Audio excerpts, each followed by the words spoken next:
Good afternoon, guys. I said today I might do something a little different and I'll actually talk about the last book that I read because I wasn't too sure what else to talk about.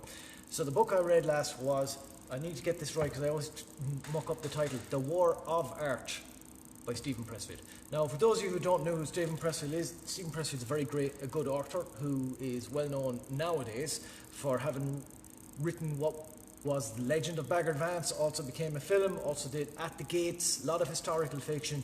He's quite well regarded in literary circles, and he did a book in, actually I can't remember, very early 2000s called The War of Art. And what his book was effectively about was what he called overcoming the resistance, which I guess we can call, it was like procrastination. So what Steven Pressfield did is he assigned all these kind of procrastination thoughts and he put them under the title of resistance, the things that stop you doing the things you want to do.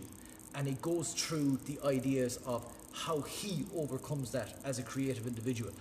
The lessons in this book, however, are really good for anyone who is not able to get going on something or not able to start something. It could be something that it's usually things we think we're going to do for our enjoyment. And one of the reasons it's quite interesting is obviously a lot of people put off the gym in a similar way. And, it's very much about like, the first thing is to get the idea is that everyone struggles with this. Everyone has things in their lives that they're always kind of procrastinating against doing, and they always find these excuses as to not to do something, or they're not in the right mood, or they don't feel like this, or someone's doing this, I'm going to go out tonight, and so on and so forth. And a very big part of what Pressfield preaches is you need to treat the thing you want to do like your job. Like, he found the creative process, the actual process of writing a book was very, very challenging. So what he did, very similar to people like Stephen King and the like, is he treats it as his job. He gets up every morning, has his regular morning routine, and then he writes. Like a job. It's not a case of, I'll do it when I feel like it. It's like, no, it is scheduled and it is done. And this is exactly the point of the book, very much. He's like, if you want to actually accomplish something, if you have an idea in mind, you need to set out those steps and schedule them. And a very good option, a very good comparison point to this would be in the gym. If you want to lose weight, you can't just think that, I want to lose weight, I like to lose weight, maybe I'll lose weight. It's like, no, you have to actually commit to this. You wouldn't go to your job and just say, maybe I'll do my job, and you might show up an hour late one day, and if you felt crap, go home 3 hours late or early. You don't do that with your job. You do your job. You do it for the 8 hours a day, because that's what you're paid to do.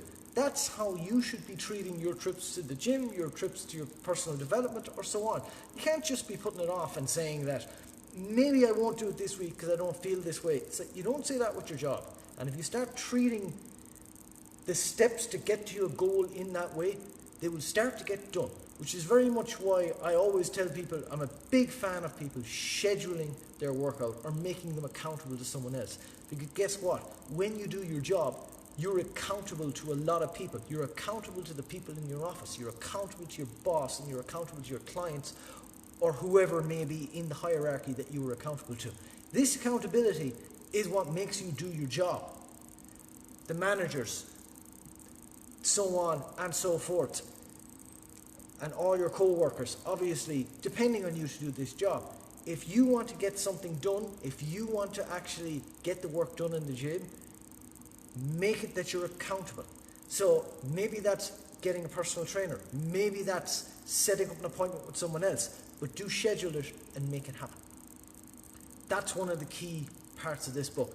And that final part of the book, he goes about very much making a place your territory, is what he calls it. So he always gives the example of Arnold Schwarzenegger. His territory was in the gym. He went there, he would do his thing, and he would be renewed. It would be the same with Steve Wozniak would go to a computer laboratory. That was his place that he went to be renewed. Just by being in that place, it was part of his fabric, and he knew that he would do the thing and come back feeling better for it. And this is something that happens when you start to get passionate about something and deep into it. Now, not everyone who wants to get in better shape will get that from the gym, but that is the ideal, that you get to the point where the gym actually becomes a fabric of your being and helps you to recharge. That's if you want to get to that level of physique. So, not always going to be the thing that's applicable to everyone. However, the book is very, very interesting in the way that he structures how he sees the parts of the procrastination as this entity he calls the resistance, and how he gets around it.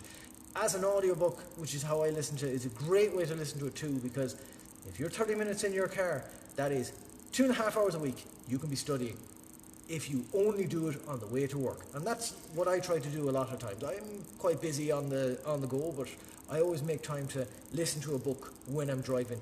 And on the way home, obviously I might be spent from the day, I'll just listen to something else to cool down. I might not try to take in the book, but I'm a big fan of audiobooks for digesting information. Is a great idea. So anyone who's out there who has a problem with procrastination, which, let's be honest, is everyone, I would recommend having a read of The War of Art. I nearly got that wrong. I always get mixed up with the Sun Tzu title.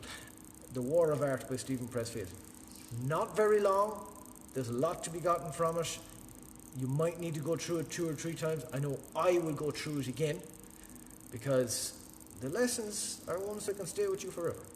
So, there we go. Something different today, guys. Get out there, read something. Or if you're not even wanting to read the whole book, go read a summary of it.